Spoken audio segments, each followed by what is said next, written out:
Perintah Kaisar Naga. Jangan lupa like, komen, dan subscribe RD1 Channel. Bab 3257. Ya, Tuan Qin adalah orang barbar, dan tubuh fisiknya tidak sebanding dengan yang lain. Ji Yue memuji Qin Jingyu. Beberapa orang sedang berjalan dan mengobrol, dan segera Qin Jingyu tiba-tiba tertegun dan melihat sekeliling. Tuan Qin, ada apa? Ji Meizhen bertanya. Ji Yue, apakah ada yang datang lebih awal ke tanah leluhur keluarga Jimu? Tanya Qin Jingyu. Tidak mungkin, tanah leluhur dijaga, bagaimana mungkin datang lebih awal? Apakah Tuan Qin menemukan sesuatu? Ji Yue bertanya. Saya merasa seperti seseorang telah bertarung di sini, dan masih ada aura pertarungan di dalamnya. Kata Qin Jingyu dengan sedikit cemberut. Napas yang melawan. Ji Yue menggunakan kesadarannya untuk merasakannya, lalu menggelengkan kepalanya dan berkata, tidak lagi, aku tidak merasakan nafas yang melawan. Pihak lain, juga menggunakan kekuatan fisik, bukan sihir dan kekuatan spiritual, jadi tertinggal. Anda tidak dapat mendeteksi auranya. Tetapi bagi kami orang barbar, aura ini tidak dapat lepas dari mata kami. Kata Qin Jingyu, siapa yang akan memasuki tanah leluhur terlebih dahulu? Konon Taizu yang menjaganya. Jika pintu masuk ke tanah leluhur tidak dibuka, tidak ada yang bisa masuk. Pikir Ji Yue, dengan ekspresi kebingungan di wajahnya. Saudaraku, mungkinkah itu Ji Meiyan? Saya tidak melihatnya di tim kali ini. Mungkin dia datang lebih awal. Kata Ji Meizhen. Mungkin tidak. Kalau begitu Ji Meiyan belum membuka ruang asal. Apa gunanya dia datang ke sini untuk membunuh binatang fantasi asal? Ji Yue menggelengkan kepalanya. Aneh. Siapa dia? Ji Meizhen juga penuh keraguan. Tidak peduli siapa itu, berhati-hatilah dan berhati-hatilah agar tidak diserang oleh seseorang. Qin Jingyu mengingatkan, keluarga Ji saat ini sedang dalam arus bawah, dan semua orang berselisih. Bahkan jika mereka melakukan serangan diam-diam di tanah leluhur ini, tidak ada orang di luar yang akan mengetahuinya. Mengaum. Tiba-tiba dengan suara gemuruh yang besar, binatang fantasi asli muncul. Ketika Qin Jingyu melihat ini, dia langsung bersemangat sebelum Ji Yue bisa mengatakan apapun. Qin Jingyu bergegas maju. Qin Jingyu mengikuti monster fantasi asli untuk bertarung, sementara Dev mengikuti Ji Meiyan ke kedalaman tiang gunung. Semakin jauh Anda masuk lebih dalam ke tiang gunung, semakin kuat binatang fantasi asal jadinya. Namun, membunuh monster fantasi asal yang kuat dapat meningkatkan peluang untuk memahami asal-usulnya, jadi Dev terus melangkah lebih dalam. Dev, jika kita terus masuk lebih dalam, kita tidak akan tahu seberapa kuat binatang fantasi asal itu. Saya pikir kita sebaiknya tidak masuk lebih dalam. Ji Meiyan tampak sedikit gugup ketika dia melihat Dev berjalan lebih jauh ke dalam tiang gunung. Titik tanda seru. Jangan khawatir, jika saya benar-benar bertemu dengan monster fantasi asal yang kuat, saya dapat menggunakan keterampilan dan senjata saya, tidak akan ada masalah. Dev tersenyum ringan, tapi saat Dev selesai berbicara, 3 binatang fantasi asli muncul bersamaan. 3 binatang hantu asli membentuk postur mengelilingi dan mendekati Dev dan yang lainnya. Melihat adegan ini, Dev hanya bisa mengerutkan kening. Ekspresi Ji Meiyan juga sedikit berubah, dan dia menarik pakaian Dev. Mengapa ketiga binatang fantasi asli ini terlihat berbeda? Ji Meiyan bertanya pada Dev. Memang sedikit berbeda. Binatang fantasi asli seharusnya tidak memiliki kecerdasan, tetapi ketiga binatang fantasi asal ini sebenarnya tahu cara mendekat. Mereka tampaknya memiliki kecerdasan, kata Dev. Tanda seru. Apa yang harus kita lakukan? Ji Meiyan bertanya dengan gugup. Kamu bersembunyi. Mungkin jika aku menghancurkan ketiga binatang fantasi asal ini, aku bisa memahami asal mula sistem logam. Petik 2. Dev meminta Ji Meiyan untuk bersembunyi. Kalau begitu hati-hati, ini adalah 3 binatang fantasi asli. Jika tidak berhasil, gunakan saja keahlian dan senjatamu. Petik 2. Ji Meiyan memperingatkan Dev. Setelah mengatakan itu, Ji Meiyan bersembunyi dan menatap Dev dengan tenang. Dan 3 binatang fantasi asli tidak peduli dengan Ji Meiyan, tetapi berjalan menuju Dev selangkah demi selangkah. Bab 3258. Bunuh. Dev meraung dan memimpin dalam menyerang 3 monster hantu asli. Melihat penampilan berani Dev, Ji Meiyan merasa senang sekaligus khawatir. Ji Meiyan senang dari lubuk hatinya yang terdalam karena dia bisa menjadi wanita yang berbakat. Tapi dia khawatir Dev tidak bisa menghadapi 3 monster fantasi asli hanya dengan mengandalkan kekuatan fisik dan tinjunya. Ji Meiyan diam-diam meletakkan tangannya di pinggangnya selama Dev merasa dikalahkan, dia akan segera menghunus pedangnya dan melangkah maju untuk membantu. Dev meledak dengan kekuatan paling primitifnya dan meninju 3 binatang fantasi asli. Butuh lebih dari 1 jam bagi Dev untuk menghancurkan 3 monster fantasi asli sampai mati. Dan Dev sendiri terbaring di tanah sambil terengah-engah, dengan keringat dingin di dahinya. Dev, kamu baik-baik saja? Ji Meiyan bergegas dan membantu Dev berdiri. Tidak apa-apa, Dev menggelengkan kepalanya. Pada saat ini, Dev tiba-tiba merasakan suara gemuruh di benaknya, seolah-olah ada semacam kekuatan yang menembus batasan, dan seluruh tubuhnya terasa jauh lebih transparan. Melihat ini, Dev dengan cepat memasuki ruang asal dengan kesadarannya. Dia mendongak dan menemukan bahwa bintang asal emas telah menyala. Hahaha, asal mula elemen logam telah terwujud. Setelah mengatakan itu, tubuh Dev langsung membentuk kekuatan hisap, aura asal yang baru saja dibunuh oleh binatang fantasi asal semuanya mengalir menuju tubuh Dev, memasuki. Dev buru-buru duduk bersila, menarik asal logam ke ruang asal, dan kemudian diserap oleh bintang asal logam. Bintang asal mula sistem logam menjadi lebih terang. Ji Meiyan di samping sangat senang saat melihat ini. Dia tidak menyangka Dev menyadari asal-usul sistem emas begitu cepat. Itu hanya 1 malam. Setelah Dev menyerap nafas asli yang masuk ke tubuhnya, dia perlahan berdiri, merasa sangat bersemangat di dalam. Dengan asal-usul sistem logam, chain kekuatan tubuh emas pink yang tidak bisa dihancurkan akan meningkat secara eksponensial, dan akan sangat sulit bagi siapapun untuk menyakitinya saat itu. Sekarang Dev memiliki asal-usul emas, asal mula guntur dan kilat, asal-usul ilusi, dan asal mula api. Jika dia dapat mengumpulkan asal mula 5 elemen, dia mungkin dapat membuka aura yang lebih kuat. Dev juga memiliki manik pengikat angin di tangannya, dan dia mungkin dapat menggunakannya untuk memahami asal-usul Tao Feng. Dev tidak tahu bahwa apa yang dia pikirkan sekarang adalah sesuatu yang tidak berani dipikirkan orang lain. Seorang biksu alam fusion sekarang memiliki 4 asal, dan dia masih belum puas. Itu sungguh gila. Sekarang setelah kamu memahami asal-usul sistem logam, kamu dapat menyerap aura asal-usul yang tidak dimiliki di area ini, dan kamu tidak perlu mengambil risiko membunuh monster fantasi asal itu, kata Ji Meiyan kepada Dev. Jika kamu membunuh monster fantasi asli, apakah aura aslinya akan menjadi lebih kuat? Dev bertanya. Itu tentu saja. Binatang hantu asli terdiri dari aura asli pemiliknya yang terlalu kuat dan terkondensasi bersama. Jika kamu membunuh binatang hantu asli, tentu saja kamu akan mendapatkan lebih banyak aura asli. Ji Meiyan mengangguk. Tanda seru. Oke, kalau begitu ayo kita bunuh. Kali ini kita tidak perlu menggunakan tangan kosong. Dev memutuskan untuk membunuh binatang fantasi asli untuk menyerap nafas aslinya. Hanya dengan cara ini kita dapat menyerap energi paling orisinal dalam waktu sesingkat-singkatnya. Melihat Dev sangat bersemangat, Ji Meiyan tidak ingin kecewa, jadi dia mengikuti Dev dan melanjutkan perjalanan menuju kedalaman tiang gunung. Segera, ada semakin banyak monster fantasi asal di sekitar, dan semua jenis monster fantasi asal berbondong-bondong ke tanah. Dev dan Ji Meiyan terbang di udara dan terkejut ketika mereka melihat binatang fantasi asli di bawah. Karena jumlah binatang fantasi asal di bawah ini jauh melebihi ekspektasi Dev. Tetapi dengan begitu banyak sumber daya, Dev tidak mau pergi. Jangan turun, aku akan membunuh semua binatang fantasi asal ini. Ini semua adalah sumber daya. Petik 2. Setelah mengatakan itu, Dev langsung turun dengan pedang pembunuh naga di tangan.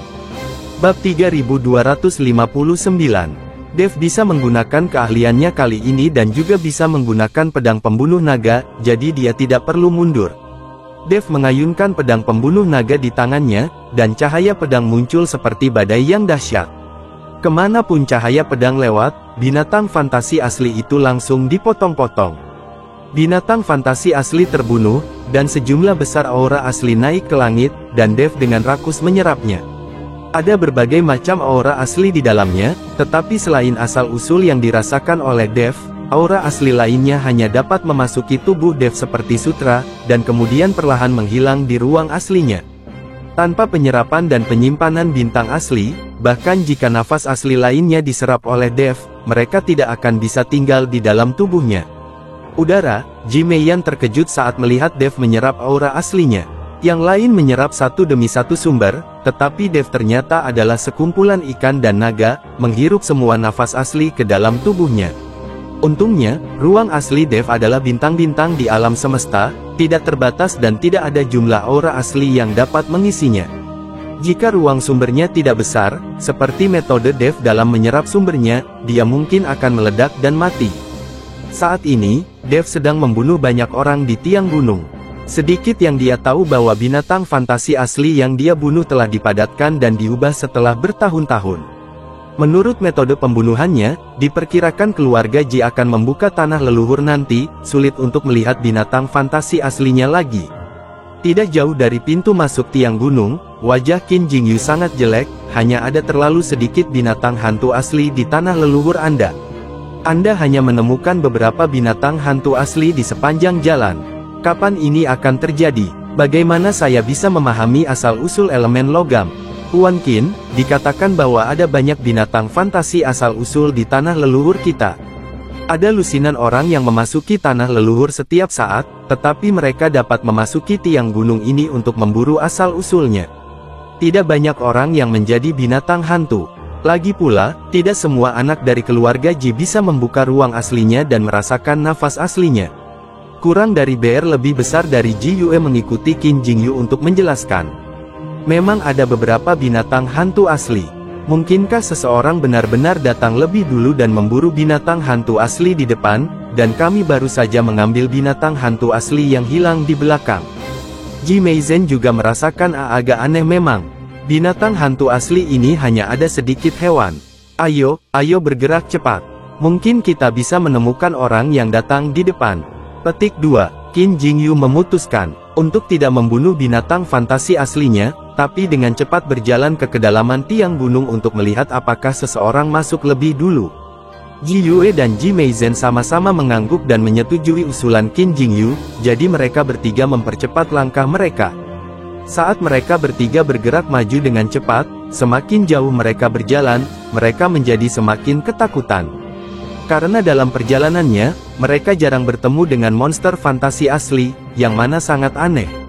Anda harus tahu bahwa di sepanjang jalan, semakin jauh Anda masuk lebih dalam ke tiang gunung, semakin besar kekuatan dan jumlah monster hantu aslinya.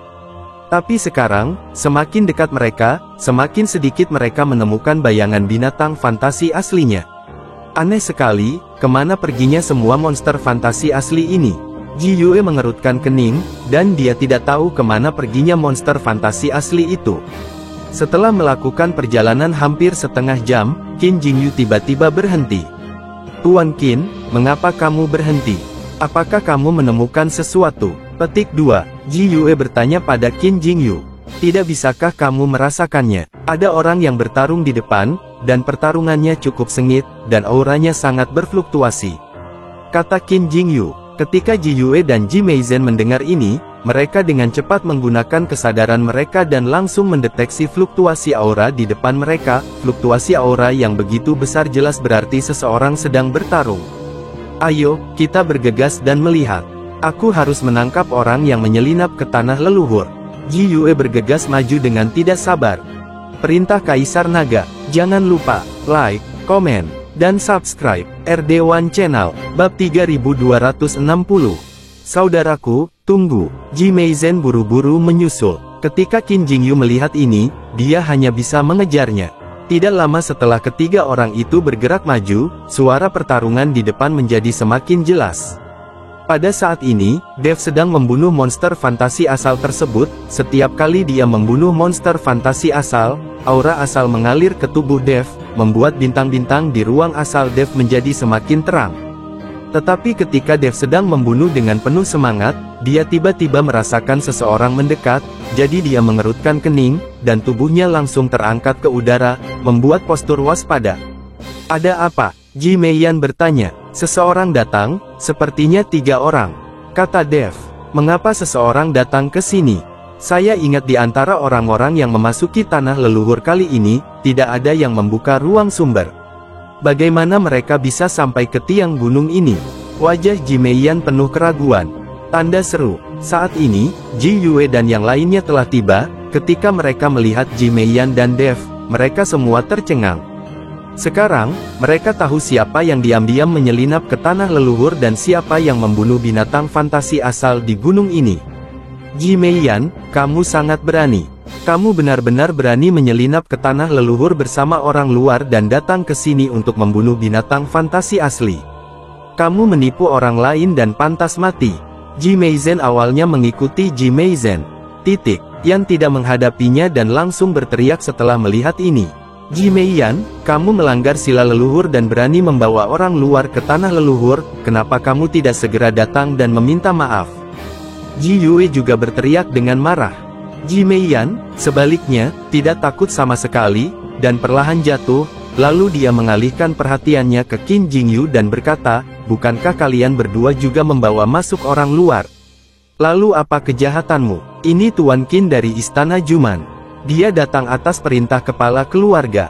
Tapi Dev yang Anda bawa ke sini, apakah dia mendapat perintah kepala keluarga? Kurang dari BR lebih besar dari Ji Meiyan bertanya. Ji Meiyan tertegun, ia tidak menyangka ayahnya bisa memberi perintah kepada masyarakat Istana Juman. Saya tidak menerima perintah kepala keluarga. Dev melangkah maju dan berkata, siapapun yang berani memasuki tanah leluhur keluarga Ji kita tanpa perintah dari pemimpin keluarga sedang mencari kematian. Ji Meiyan langsung menghunus pedang. Mata Qin Jingyu sedikit menyipit, menatap Dev dengan niat membunuh, dan kemudian bertanya, apakah orang ini yang mematahkan lengan kakak tertua saya? Ya, ini adalah orang yang mematahkan lengan Tuan Qin. Lengan. Petik 2. Ji Meiyan mengangguk. Ketika Qin Jingyu mendengar ini, aura mengamuk tiba-tiba keluar dari tubuhnya, ototnya terus membesar dan tubuhnya menjadi lebih tinggi. Tuan Qin, jangan marah dulu. Ji Yue menghentikan Qin Jingyu, kali ini kita memasuki tanah leluhur untuk memahami asal-usul kita. Waktu terbatas, dan kita tidak bisa menyia-nyiakannya untuk berperang. Petik 2. Orang ini menyelinap ke dalam tanah leluhur keluarga Ji kami. Tanpa Istana Juman mengambil tindakan, keluarga Ji kami tidak akan membiarkannya pergi. Qin Jingyu menjadi tenang setelah mendengar ini. Siapa bilang kita menyelinap diam-diam? Taizu berjaga di luar. Tanpa dia membuka pintu lampu, bagaimana kita bisa masuk? Petik 2. Sekarang Dev dianggap setengah dari keluarga Ji kita, jadi meskipun dia memasuki tanah leluhur, itu tidak melanggar ajaran leluhur. Ji Meiyan membalas, setengah keluarga Ji. Ji Meiyan tidak mengerti apa maksudnya. Namun, Ji Yue mengerti. Dia menatap Ji Meiyan dengan jijik, dan berkata, Ji Meiyan, kamu benar-benar tidak tahu malu. Sudah berapa lama kamu mengenal Dev? Dan kamu tidur dengan seseorang? Kata-kata Ji Yue membuat Ji Meiyan langsung mengerti, dan dia langsung mengejek Ji Meiyan. Ji Meiyan, kamu menyebalkan sekali. Kamu hanya tidur dengan seorang pria. Menurutku sebaiknya kamu pergi ke gedung Wanhua saja, mungkin. Kamu juga bisa, seorang selebriti papan atas dan menghasilkan banyak uang, kurang dari B. Bab 3261. Ji Meiyan, kamu menyebalkan. Jangan berpikir orang lain tidak tahu. Berapa banyak orang di keluarga Ji yang pernah tidur denganmu? Beberapa waktu lalu, kamu tidur dengan 3 pria. Apa menurutmu tidak ada yang tahu? Kamu bajingan, kamu masih berani mengkritikku di sini. Ji Meiyan sedang berurusan dengan Ji Meiyan. Kalau bicara omong kosong, Ji Meiyan sama sekali tidak takut pada Ji Meiyan. Kamu, Ji Meiyan marah, mengangkat pedangnya dan berencana bertarung. Namun, dia dihentikan oleh Ji Yue, adik perempuan. Jangan lupa apa yang kita lakukan ketika kita memasuki tanah leluhur. Jika kita harus bertarung, tunggu sampai kita keluar. Setelah Ji Yue selesai berbicara, dia menatap Ji Meiyan dan berkata, Ji Meiyan, apapun yang terjadi. Apa hubunganmu dengan Dev? Faktanya, kamu menyelinap ke tanah leluhur terlebih dahulu.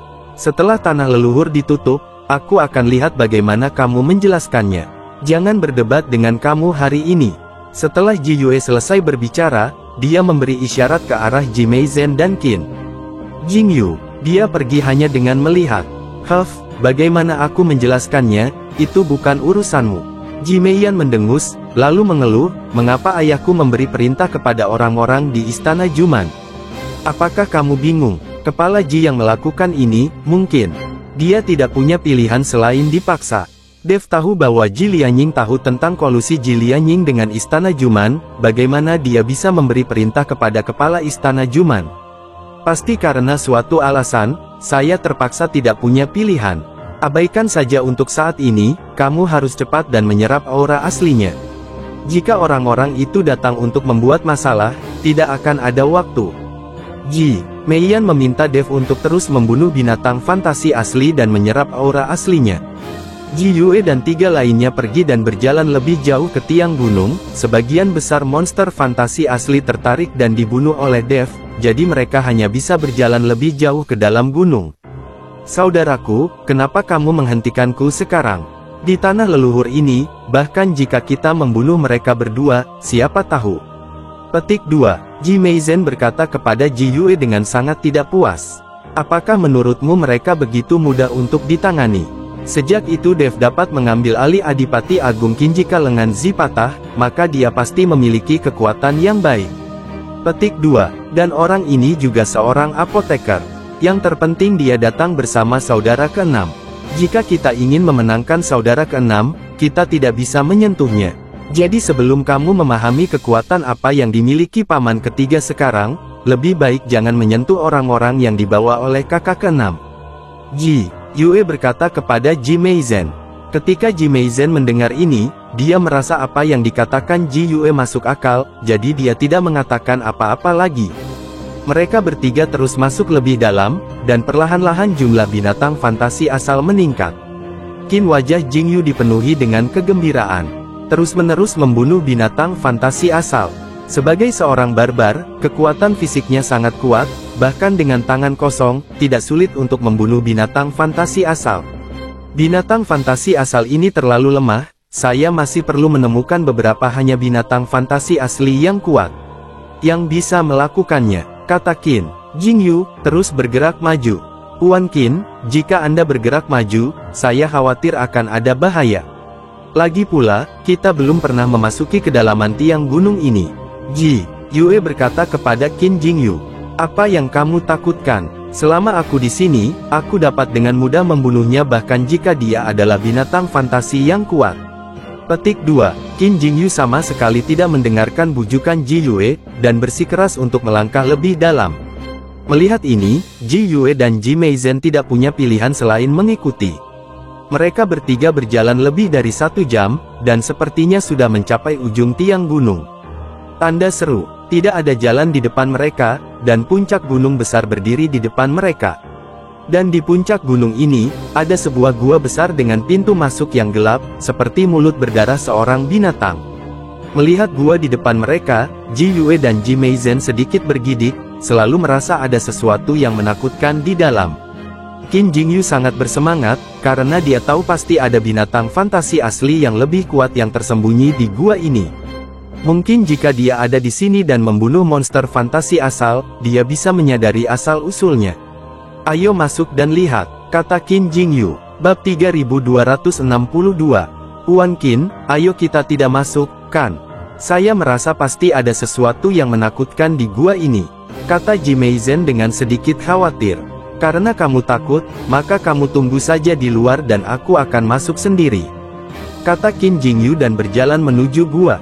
Ji Yue dan Ji Meizen saling berpandangan, lalu mengikuti.